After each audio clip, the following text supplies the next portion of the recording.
The day my world shattered, it didn't creep in like a slow storm. It struck like a lightning bolt. Bold red notice of closure stickers screamed from the bakery's front door, their glossy surface catching the early morning sun. Health violation. Closed until further notice. The words blurred in my vision, surreal and impossible. A health inspector stood like a sentry, clipboard in hand, flanked by 2 uniformed officers. Their presence wasn't just routine, it was a verdict. Inside, the scent of warm bread and cinnamon still clung to the air, a cruel echo of normalcy. A line of confused customers lingered on the sidewalk, murmuring in hushed voices. My hands trembled as I reached for the door handle, but before I could step inside, a voice cut through the chaos. Smooth, confident, familiar. "Rough morning, sweetheart?" I turned, and there he was. Caius, my husband, his perfect suit unruffled, his signature smirk in place. He adjusted his cufflinks, surveying the bakery like a hunter admiring his kill. "I'm Sable. I thought I had known betrayal." I was wrong. "You're here early," I said, sliding a tray of croissants into the display case. "Thought you had that big meeting today." "Oh, I do," he replied, drumming his fingers on the counter. "Actually, that's why I'm here. Is your dad around?" Before I could answer, Thorne emerged from the kitchen, flour dusting his apron. "Caius, good to see you, son." What happened next plays in my mind like a slow-motion car crash. Caius pulled out a stack of papers, speaking in that smooth, persuasive voice he used to close deals. "I've been looking over the bakery's finances, and I think I found a solution to your cash flow problems." Thorne's face fell. "What cash flow problems?" "The ones I discovered while reviewing your books," Caius said, his smile unwavering. "You gave me access last month, remember? For that loan application." The rolling pin I was holding clattered to the floor. "What loan application?" "Honey, this is business talk," Caius said, not even glancing at me. "Your father and I have been discussing options." "Like hell you have," I snapped, stepping between them, but Thorne grabbed my arm. "Sable, wait. Maybe we should hear him out." The next 10 minutes were a blur of legal jargon and thinly veiled threats. Caius had somehow convinced my father that we were on the brink of bankruptcy, which was news to me, considering I handled most of our accounting. He presented a rescue package that would save the bakery. All we had to do was sign over controlling interest to his company, Artemis Enterprises. "This is insane," I said, scanning the documents. "Thorne, we are not in financial trouble. He's lying."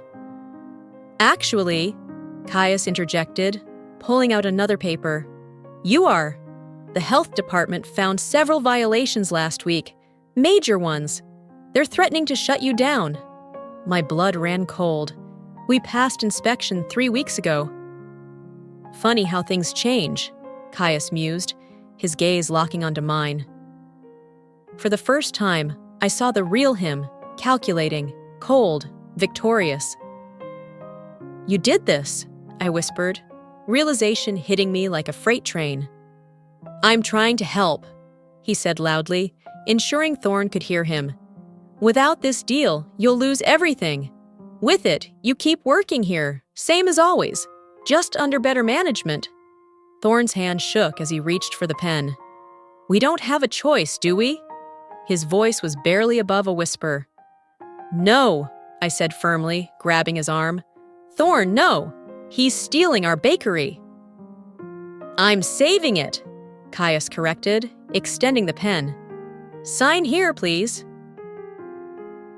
I watched in horror as my father signed away our legacy, the bakery my grandparents had opened in 1962, the place where I'd learned to bake my first cookie, where Eulalia had worked until the day she died, gone with a few strokes of a pen. Caius gathered the papers, tucking them neatly into his briefcase. "I'll have my team here this afternoon to begin the transition. Don't worry, you'll both still have jobs. For now." The bell chimed again as he left, leaving behind the scent of his expensive cologne and the ruins of my life. Thorne slumped against the counter, looking older than I'd ever seen him. His voice broke as he whispered, "What have I done?" I couldn't answer. My hands were already trembling as I pulled out my phone, dialing Elowen, my best friend and the only lawyer I knew. "He can't do this," I said the moment she picked up. "There has to be a way." "To fight it, I'll be there in 20 minutes, Elowen promised. "Don't sign anything else." But it was too late. By the time Elowen arrived, Caius's legal team had already taken control. Within a week, Thorne was forced into retirement with a pittance of a severance package. I was informed that my services were no longer required. The final twist of the knife came that night when I returned home to find Caius packing his bags. "You understand, right?" He didn't even look guilty. "It's just business, nothing personal." I stood in our bedroom doorway, watching him fold his designer shirts. "How long have you been planning this?" "Does it matter?" He zipped his suitcase. "You were never going to be enough, Sable. The bakery was just the beginning. I'm building an empire." He brushed past me, then paused. "Oh, and I'll have my lawyer contact you about the divorce. Try not to make it messy." The front door clicked shut, and I sank to the floor, my world imploding around me. But somewhere in the midst of my tears, something else began to burn. Determination. Caius thought he had broken me, but all he had done was light a fire. I pulled out my phone again, this time calling Celine, the restaurateur who had been trying to hire me for months. "Still interested in teaching me the business?" I asked when she answered. "Always," she said. "Why?" I smiled through my tears. "Because I'm going to need to know everything about running restaurants. Every single thing." "You're holding the knife wrong," Celine said, adjusting my grip for the 100th time. "A chef's knife is an extension of your arm, not a weapon." 6 months had passed since I lost the bakery, and here I was, starting from scratch in Celine's upscale Manhattan restaurant. The irony wasn't lost on me. I had gone from master baker to kitchen novice overnight.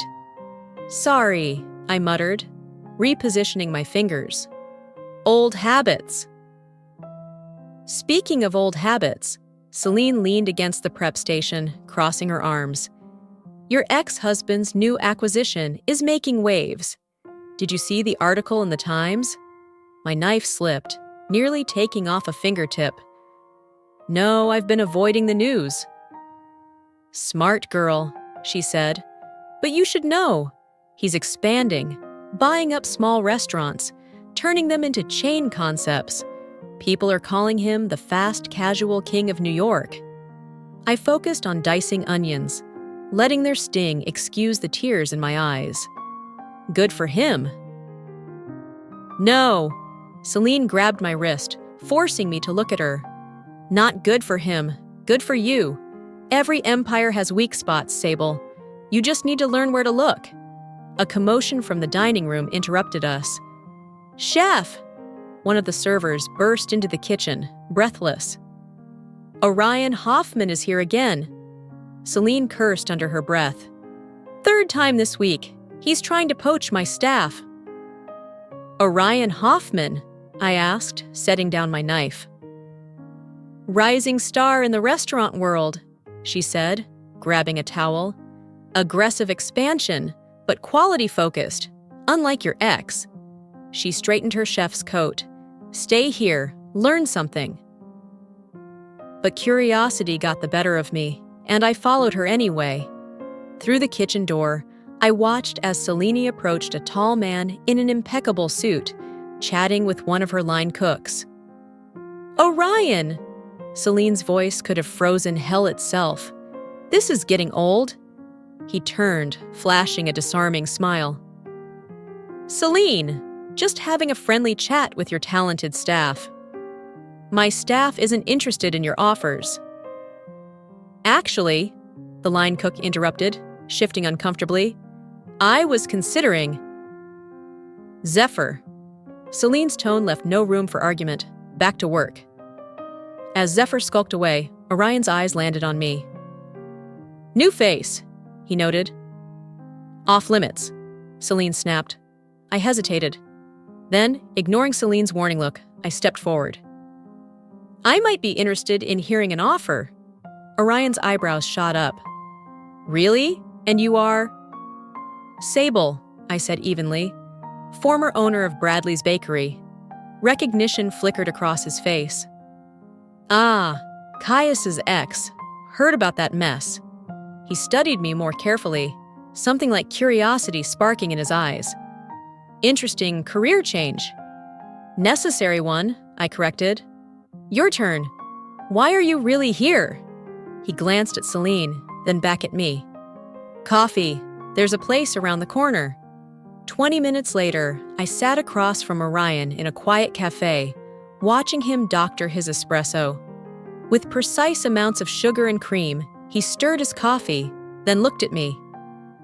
So, Orion said, you're learning the restaurant business to get back at Caius? I didn't say that. You didn't have to. He leaned back, watching me carefully. Look, I respect revenge as much as the next person, but you're going about it wrong. I'm not... Save it. He pulled out his phone, showing me a spreadsheet filled with numbers. Caius is expanding too fast, taking on too much debt. His concepts are flashy but shallow. In 18 months, maybe 24, it'll all start falling apart. I stared at the numbers, my stomach twisting. How do you know this? Because I've been watching him, waiting. Orion's smile turned predatory. And now, I'm wondering if you'd like to help speed up the process. Why would you want my help? Because you know his weaknesses, and because watching him lose everything to his ex-wife would be... He sipped his coffee, eyes gleaming. Poetic. Before I could respond, my phone buzzed. A text from Elowen. Turn on the news. Now Orion noticed my expression change. Problem? I pulled up a news site, my pulse hammering. There it was. Artemis Enterprises announces IPO plans. Caius set to take company public. Orion rid over my shoulder, then exhaled sharply. Well, that changes things. How so? Because now there's a clock ticking. Once he goes public, taking him down becomes much harder. He reached into his pocket and pulled out a business card, sliding it across the table. I'm offering you a job, Sable. Real responsibility, a real learning opportunity. But you need to decide fast.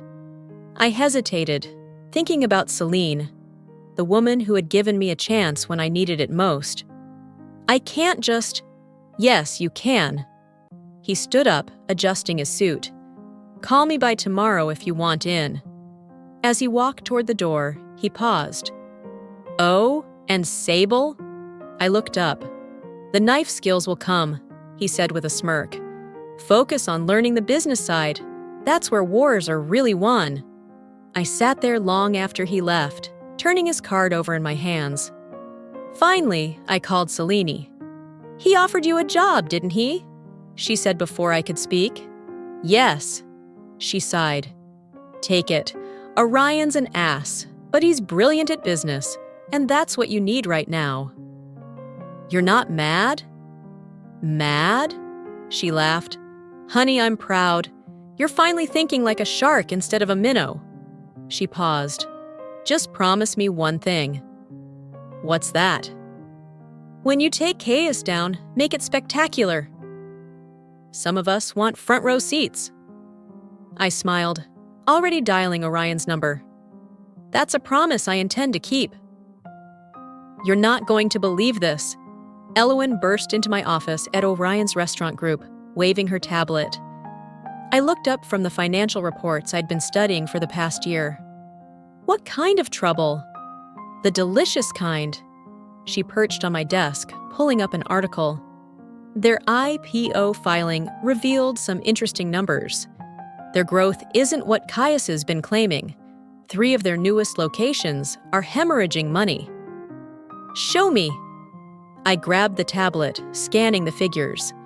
After 18 months working under Orion, I could read between the lines of financial statements, and what I saw made me smile. Their debt-to-equity ratio is insane, I muttered. He's been borrowing against future earnings that don't exist. Exactly, Elowen grinned. The stock price is tanking before they even go public. Investors are pulling out. My phone buzzed. Orion calling. Did you see? I asked when I picked up. Get to my office, now. 10 minutes later, I sat across from Orion, watching him pace. This is our moment, he said. Caius is vulnerable. His investors are spooked. He needs a white knight. And you want to be that knight? He stopped pacing, shaking his head. Number I want you to be. I blinked. What? Think about it, he said, sitting down and sliding a folder across his desk. You've learned every aspect of this business. You've turned around 3 failing restaurants in the past year. Your name carries weight now. But I don't have that kind of capital. No, he admitted, but I do. He gestured to the folder. And I'm willing to back you. I opened the folder and felt my breath hitch. Acquisition papers. You want me to buy Artemis Enterprises? I want us to buy it together, he corrected. You'll be the face of the deal. I'll be the silent partner. You get controlling interest. I get a healthy return on investment. He leaned forward, smirking. Plus, I get to watch Caius sell his company to his ex-wife. That's worth the price of admission alone. My hand shook as I read the terms. This is real, very real. But we need to move fast, Orion warned. Word is, Caius is meeting with other potential buyers next week. I exhaled, pulse racing, then pulled out my phone. Elowen, how quickly can you review an acquisition proposal? Give me an hour, Elowen said after I explained the situation. And Sable, this is it. This is your chance. The next few days passed in a blur of meetings, paperwork, and sleepless nights. Orion's team worked around the clock, preparing our offer. Finally, we were ready. Remember, Orion said as we walked into the Artemis Enterprises headquarters. Let me do the talking. You're just here as my restaurant operations expert. The conference room was packed with executives, lawyers, and one very nervous-looking Caius. He did a double take when he saw me. What is she doing here? He demanded. Ms. Bradley is my chief operations officer, Orion said smoothly. Her experience in restaurant turnarounds is crucial to our proposal. I sat silently, watching Caius squirm as Orion presented our offer. It was generous enough to be tempting, but structured to give us complete control. This is ridiculous, Caius interrupted halfway through. We have other interested parties. Who? Orion asked, raising an eyebrow. The Singapore group that pulled out yesterday? Or the private equity firm that's lowballing you? He smiled. Face it, Caius, we're your best option. One of the board members cleared his throat. Mr. Holmes, he's right. We need to consider this offer seriously. The meeting dragged on for hours. I watched Caius's facade crack, bit by bit, as his board members and lawyers increasingly sided with our proposal. Finally, they called for a brief recess. Caius cornered me in the hallway. What are you playing at? Playing? I tilted my head. I'm not playing anything. I'm doing business. I met his gaze steadily. Isn't that what you taught me? It's nothing personal. His face reddened. You think you can run my company better than I have? I stepped closer. Your books are a mess, Caius. Your concepts are stale. You've been so focused on expansion that you forgot about quality, just like you did with the bakery." "The bakery was failing," he shot back. "The bakery was fine until you fabricated health violations and manipulated my father." My voice remained low, controlled. "You wanted an empire? Congratulations! You built one, on sand, and now it's crumbling." Before he could respond, the board members filed back in. I took my seat, watching as they announced their decision to accept our offer, pending final negotiations. Orion shook hands with everyone while I gathered my papers. As we left, I paused at the door. "Oh, Caius," I turned back, a small smile playing on my lips. "Don't worry, I'll have my lawyer contact you about the transition. Try not to make it messy." Outside, Orion burst out laughing. "That was beautiful. Did you see his face?" But I wasn't celebrating yet. "We still have to turn these restaurants around." "We will," he said, hailing a cab. "But first, we're going to celebrate. Dinner at Celine's." I nodded, finally allowing myself to smile. "Perfect. I hear she makes an excellent revenge dish, served cold." All rise. The boardroom fell silent as I walked in, heels clicking against the polished floor. 30 pairs of eyes followed me to the head of the table, executives, managers, and district supervisors of Artemis Enterprises, all waiting to meet their new CEO. "Good morning," I said, remaining standing. "I'm Sable. As of 9 a.m. today, I'm your new chief executive." A murmur rippled through the room. At the far end, I spotted Caius, arms crossed, jaw clenched. He was required to stay on as a consultant during the transition, a detail I had specifically requested in the contract. "Let's address the elephant in the room," I continued. "Yes, I'm Caius's ex-wife. No, this isn't about revenge." I paused, letting that settle. "This is about survival. Your jobs, this company's future, depend on what happens in the next 6 months." I clicked through my presentation, displaying graphs of plummeting profits and rising costs. "These numbers tell a story," I said. "It's not a happy one." "With all due respect," a middle-aged manager interrupted, shifting in his seat, "we've been hitting our growth targets." "Through unsustainable expansion and cost-cutting," I finished for him. "When was the last time you ate at one of our restaurants, Vesper?" He hesitated. "Last month." "Try again." I tapped the screen, revealing internal records. "Our data shows you haven't used your employee meal benefit in over 6 months. Neither have most of you." I looked around the room. "You don't eat at your own restaurants. That's a problem." "Problem number 1. Caius stood up, his face flushed with anger. "This is absurd. Our concepts are failing?" I cut him off. "Sit down, Caius. You're here to observe, not speak." The room tensed as we stared each other down. Finally, he sank back into his chair, his expression livid. "Here's what's going to happen," I continued. "Every executive in this room will spend the next week working in our restaurants. Front of house, back of house, every position. You'll eat every item on the menu. You'll talk to customers. Then we'll meet again." "That's not in our contracts," someone protested. "Your contracts are being revised," I said smoothly. "Those who don't wish to participate can submit their resignations by the end of the day." The room erupted in whispers. I waited them out, letting the weight of my words settle. "One more thing," I added. "We're reopening Bradley's Bakery." Caius jumped up. "You can't do that. The lease." "The lease transferred with the acquisition," I said, smiling. "You really should read contracts more carefully, Caius." Meeting adjourned. I gathered my papers as the room cleared, executives muttering among themselves. Caius lingered, waiting until we were alone. "You're going to destroy everything I built," he said, his voice low. "No," I corrected him. "I'm going to fix what you broke." I met his eyes. "Starting with the bakery. This is about your father, isn't it?"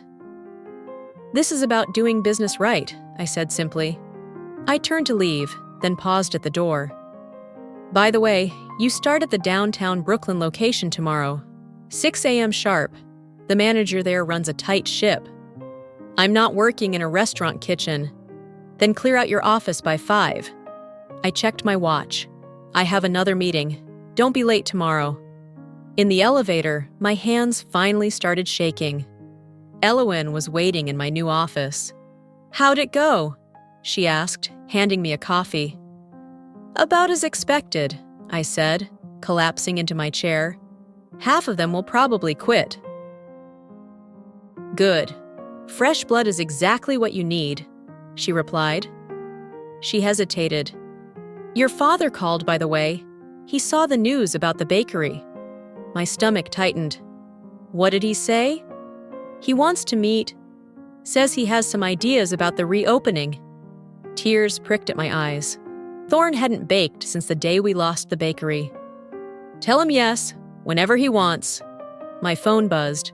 Orion, watching the stock price climb. "Well done, partner." Another buzz.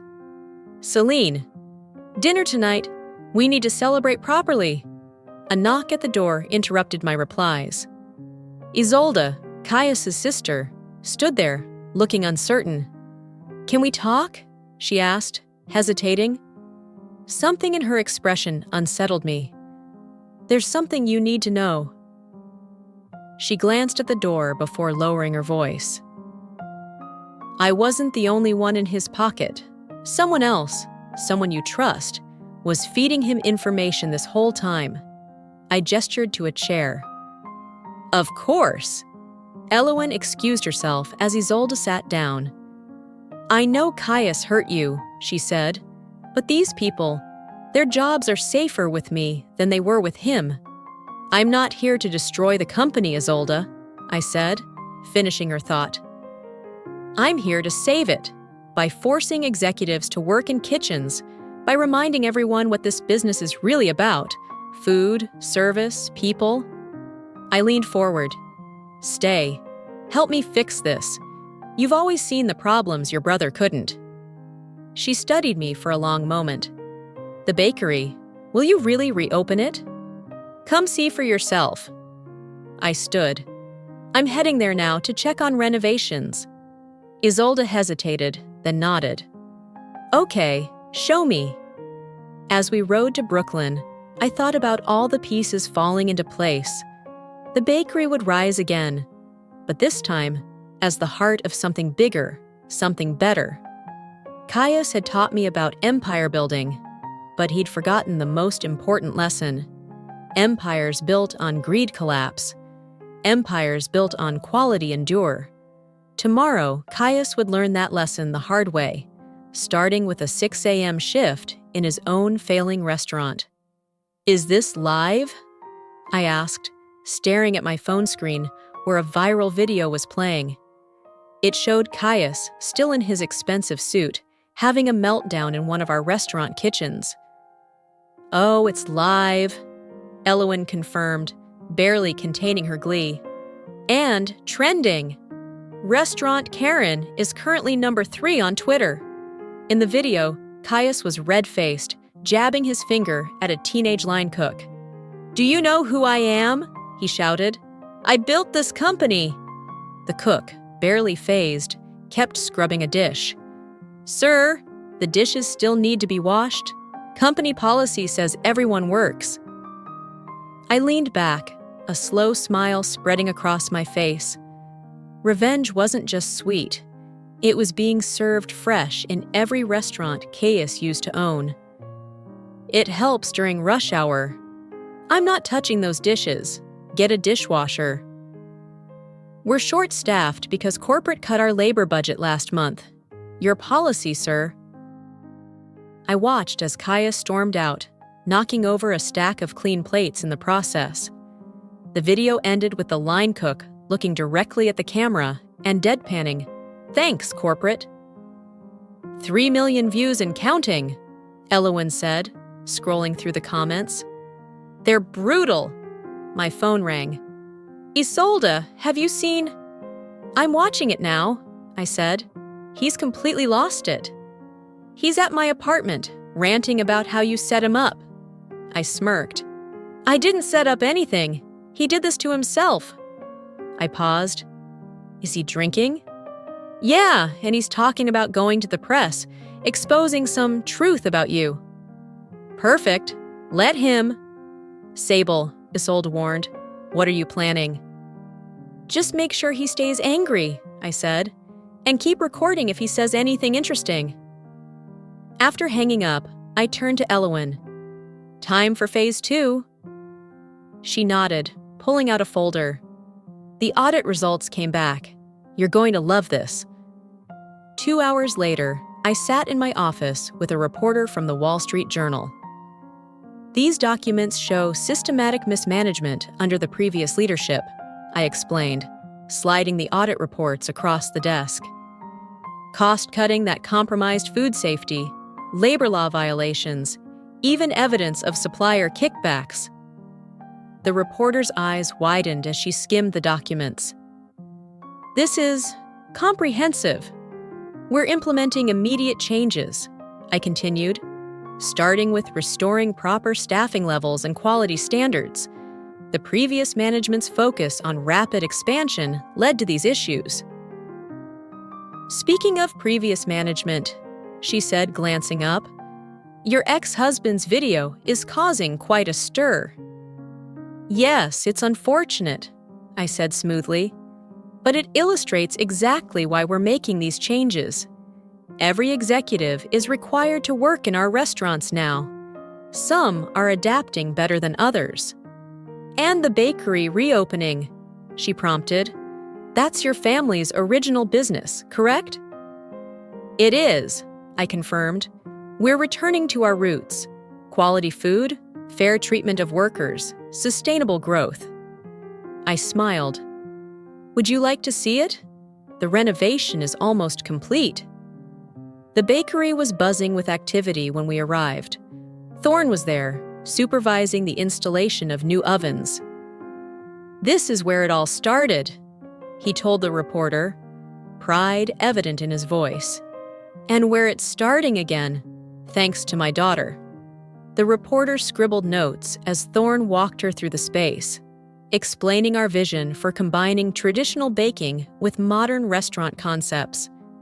I stepped outside to take a call from Orion.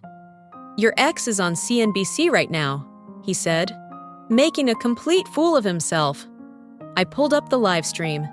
Caius was sweating under the studio lights, his tie askew. "She's destroying everything," he ranted. "She's turned my own sister against me. She's spreading lies." "Mr. Holmes," the anchor interrupted, "your former company's stock has risen 15% since Miss Bradley took over. The market seems to approve of her changes." Caius hesitated, realizing how he sounded. "This is a personal vendetta." "Is that why you're here?" the anchor asked smoothly. "Instead of working your scheduled shift at your former restaurant?" Caius opened his mouth, then closed it. "We have reports you walked out mid-service, leaving your staff short-handed," the anchor continued, her tone devastating. I ended the stream and turned back toward the bakery. Through the window, I saw Thorne teaching the reporter how to properly shape a croissant, his hands moving with the confidence I remembered from childhood. My phone buzzed with a text from Isolde. "He's completely melting down, talking about leaving the country." "Don't let him," I replied. "The board still has questions about those supplier contracts he signed." Another buzz. Celine this time. "Just saw CNBC. Karma's a beautiful thing, isn't it?" I watched Thorne laugh at something the reporter said and felt a warmth that had nothing to do with revenge. This was about more than getting even. This was about rebuilding something real, something lasting. The reporter emerged, tucking away her notebook. "One last question," she said. "What would you say to those who claim this is just about revenge?" I glanced through the window again at Thorne, showing a young baker how to use our old family recipes. "Revenge is about destroying things," I said. "This is about creating something better, from the ashes. That's not revenge, that's redemption." She nodded, understanding. "The story runs tomorrow?" "Perfect timing," I smiled. Just in time for the bakery's grand reopening and Caius's final fall from grace. The Wall Street Journal article hit like a bomb. I sat in the newly renovated Bradley's Bakery, watching the fallout unfold on my laptop while the smell of fresh bread filled the air. "Board members demand investigation into former CEO's practices," one headline screamed. "Restaurant empire's dark underbelly exposed," declared another. My phone hadn't stopped ringing since dawn. I ignored most calls, but answered when Isolde's name flashed on the screen. "He's gone," she said without preamble. "Cleared out his apartment overnight, left his phone behind." I closed my eyes. "Any idea where?" "Probably Dad's place in the Hamptons. He always runs there when things get bad." She paused. "Sable, I know he deserved this, but he's your brother," I finished. "I get it." "Do you?" she asked. "Because this morning's article, it's not just Caius who looks bad. Thorne's reputation is ruined too." The bell above the bakery door chimed. I looked up to see Laziel, Caius's father, walking in. He looked older than his 60 years, defeated. "Isolde, I'll call you back." Laziel stood before the counter, taking in the renovated space. "Looks different," he said finally.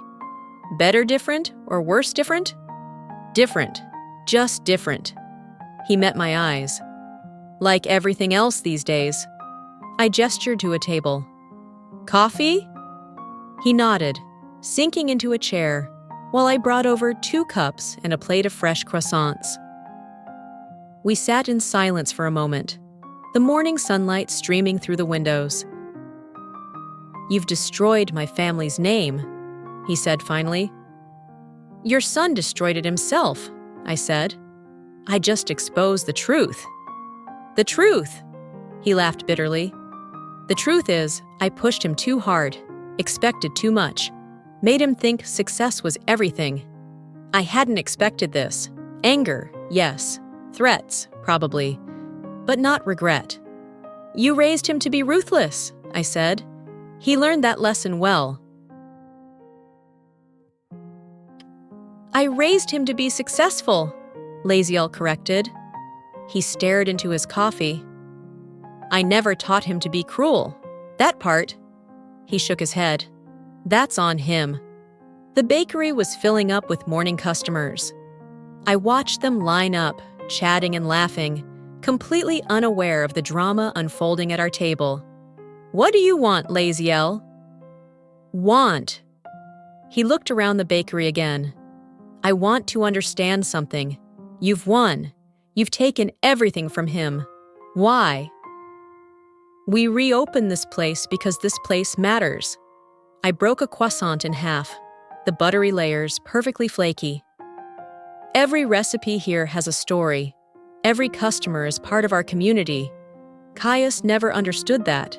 He saw numbers, not people." "And you see both," Laziel said slowly. "That's why you're succeeding where he failed." My phone buzzed. Orion texting. "Board meeting in an hour. They want to discuss pressing charges." "Are you going to have him arrested?" Laziel asked, reading my expression. Before I could answer, my phone buzzed. An anonymous tip. A link to a new online article. The headline? "Exposing the Fraud, Sable's Darkest Secrets." My blood ran cold. Caius wasn't done fighting yet. He was trying to take me down with him. "That depends on him." I met his gaze. "The supplier kickbacks, The health code violations. Those are serious charges. But if he cooperates with the investigation, tells the truth, you'd show mercy, Laziel asked, skeptical. Not mercy, justice. I stood up. Find him, Laziel. Tell him he has 24 hours to come forward voluntarily. After that, it's out of my hands. Laziel rose slowly. You're a better person than we deserved, Sable.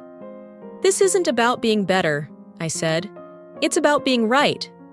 After he left, I called Isolde back. Thorn was just here, I said. I know, he texted me. She sounded tired. You're really giving Caius a chance to come clean? Yes, but Isolde, I paused. Make sure he understands this is his last chance. I will. She hesitated. Thank you. I ended the call and walked behind the counter. Thorn was there, teaching a new baker our signature sourdough technique. Everything okay? He asked, noting my expression. I don't know. I picked up an apron. Did I go too far? He considered this while kneading dough, his movements steady, familiar. No, he said finally. You just did what had to be done.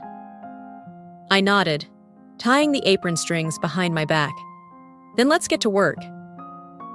Shaping a loaf, Thorn glanced up at me. Remember what Eulalia used to say about bread? The right amount of heat makes it rise. Too much burns it to ash. Exactly. He smiled. You applied just enough heat, honey. Now let's see if he rises or burns. The morning rush picked up, and I lost myself in the rhythm of the bakery, taking orders, greeting regulars, making change.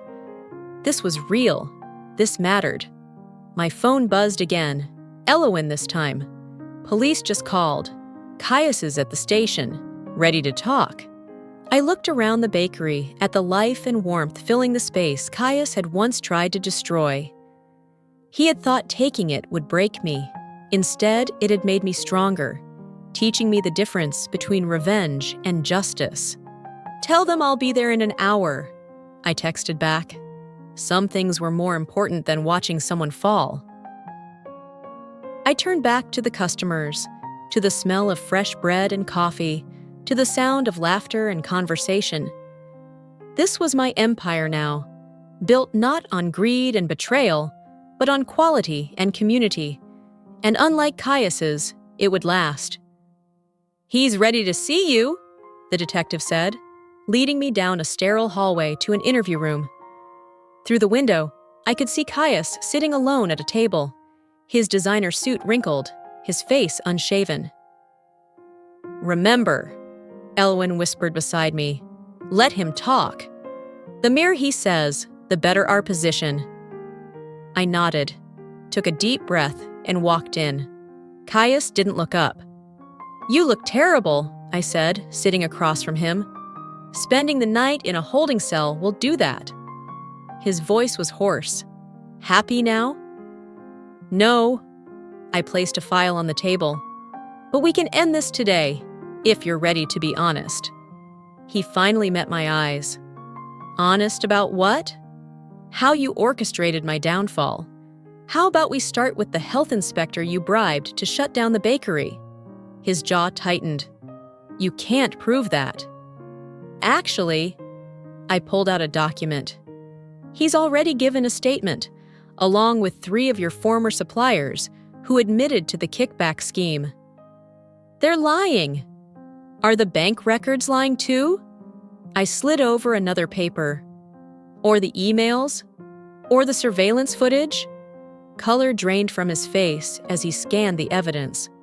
How did you find it all? I learned from the best, remember? I leaned forward.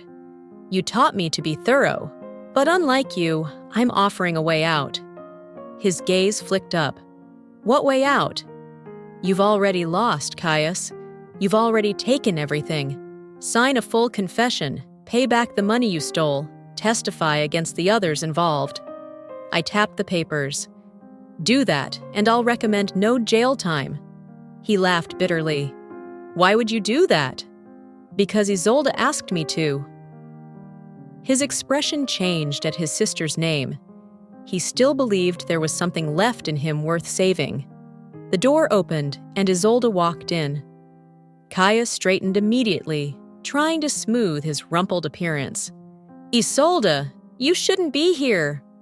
"Someone has to talk sense into you," she said, sitting beside me. "The evidence is overwhelming, Caius. Take the deal." "It's not that simple." "Yes, it is." Her voice cracked. "For once in your life, do the right thing." Silence filled the room. I could almost see the wheels turning in Caius's head, calculating angles, looking for escape routes. "Thorn's reputation," he said finally. "This will destroy him." "Thorn destroyed himself," Isolde replied. "Just like you did. But he's ready to face it. Are you?" Caius slumped in his chair, the fight draining out of him. "I never meant for it to go this far." "Tell me something," I said. "The bakery.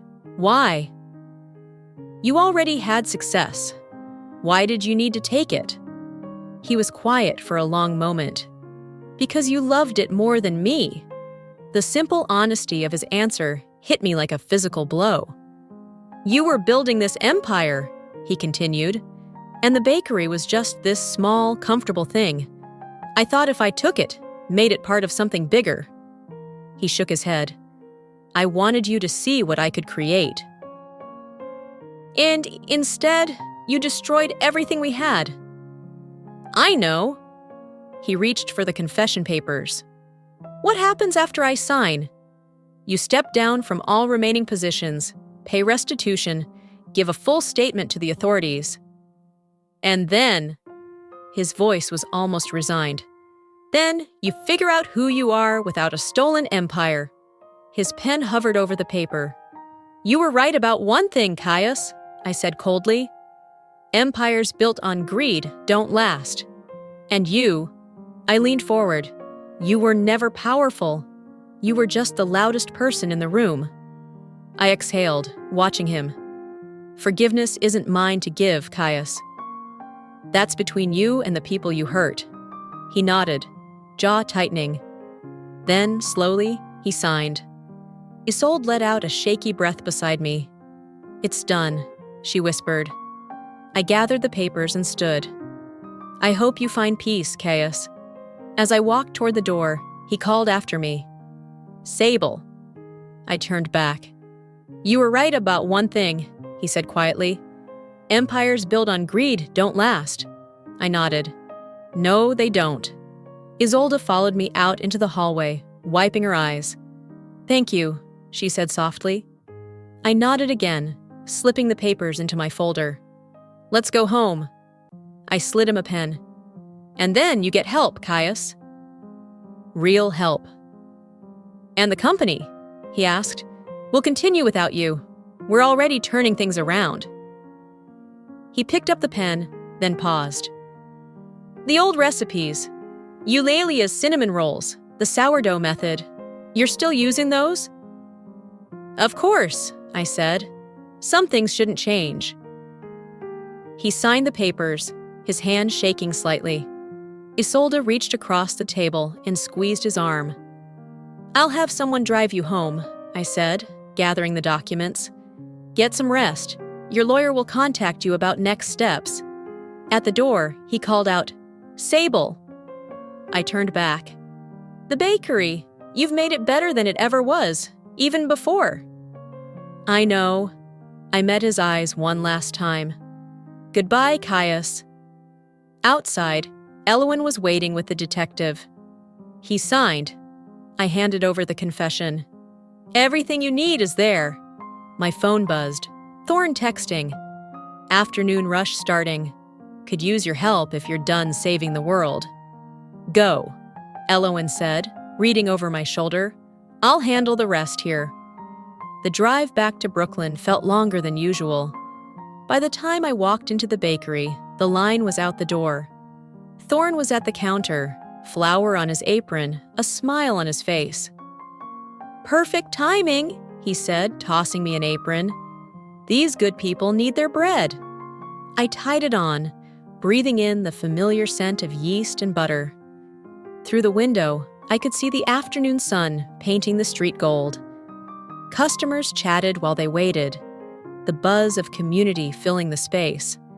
This was what winning really felt like, not destroying an enemy, but building something worth fighting for. "Coming right up!"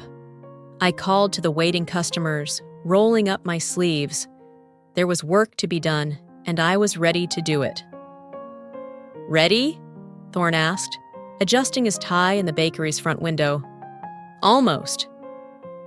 I placed the last fresh-baked loaf in the display case. The morning sun caught the golden crust, making it glow. Perfect. Outside, a small crowd had gathered. Customers, reporters, and food critics, all waiting for our grand reopening ceremony. But this wasn't just about the bakery anymore. "They're here!" Elowen called from the door. Orion and Celine walked in, followed by Isolde. "No Caius?" I asked her quietly. She shook her head. "He's still at the treatment center, but he sent this." She handed me a card. Inside, in his familiar handwriting, were the words, "Build it better than I ever could." "Time to start," Orion said, checking his watch. "You ready to announce the foundation?" I nodded, straightening my jacket. We had planned this carefully. The bakery's reopening would also launch the Fresh Start Foundation, providing training and support for small food businesses, funded by the restitution money from Caius's case. It felt like the perfect way to close this chapter. Thorne opened the doors, and the crowd flowed in. Cameras flashed as I stepped behind the counter. Not a podium, but the place where I felt most at home. "Welcome to Bradley's Bakery," I began. "Some of you might remember this place. Some of you might have read about its story. But today isn't about the past." I gestured to the walls, where photos hung showing the bakery's history. From my grandparents' opening day, to my parents' wedding, to me as a child, covered in flour. "This place taught me something important," I continued. "Success isn't just about profit margins or market share. It's about community, about creating something that matters." Celine stepped forward, carrying a tray of fresh pastries. "Which is why today we're not just reopening a bakery," I said. "We're launching something new." I explained the foundation's mission, while Thorne and Isolde distributed bread samples. Reporters scribbled notes as I detailed our plans to help other small businesses avoid the pitfalls we had faced. "The first grant," I announced, "will go to rebuilding Bastion's Pizzeria in Queens, which nearly closed last month due to corporate pressure." Bastion himself stepped forward, tears in his eyes. "This will save my family's business," he said. "Thank you." As the crowd mingled and celebrated, Orion pulled me aside. "The board approved the restructuring plan," he said. "Artemis Enterprises will be officially renamed next week." "Good," I said. I watched Thorne teaching Bastion's teenage son how to properly shape a pizza crust. Some traditions deserve to survive. Speaking of survival, Elowen joined us. "The prosecutor called," she said. "Caius is making good progress. His therapist thinks he'll be ready for outpatient treatment soon." "And the company?" Orion asked. "Growing steadily," I said, "but sustainably this time. Quality over quantity." The bell above the door chimed and Laziel walked in. He looked uncertain until Isolde waved him over. "I wasn't sure I should come," he admitted. "Of course you should," I said, handing him a warm cinnamon roll. "Eulalia's recipe. Your favorite, if I remember right." He took a bite, closing his eyes. "Just like she used to make." "Some things don't need improving," Thorne said, joining us. "Just protecting." The morning passed in a blur of interviews, handshakes, and countless cups of coffee. Finally, as the crowd thinned, I found myself alone behind the counter, watching the last customers leave. "Quite a change from that Tuesday morning when everything fell apart," Elowen said, perching on a stool. "Everything didn't fall apart," I corrected. "I just burned away the rot." My phone buzzed.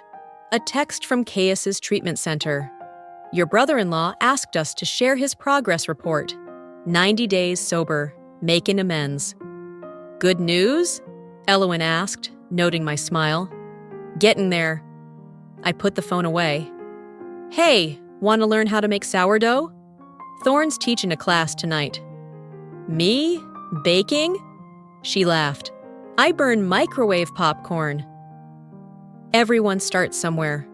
I tossed her an apron. That's kind of the point of all this. The afternoon light slanted through the windows, catching the Fresh Start Foundation banner hanging above the door. Outside, life flowed past. People hurrying to meetings, couples walking hand in hand, kids racing home from school. Inside, the smell of fresh bread filled the air, warm and promising. Thorne was showing Isolde how to score the perfect crosshatch pattern on a loaf.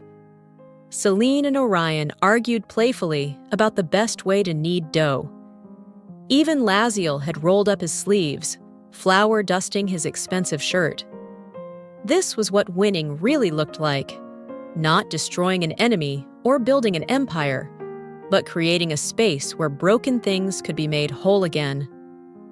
I picked up a bag of flour, ready to begin the evening's lessons. "Okay, everyone, first rule of sourdough: patience. Good things take time." And time, I'd learned, had a way of making things right.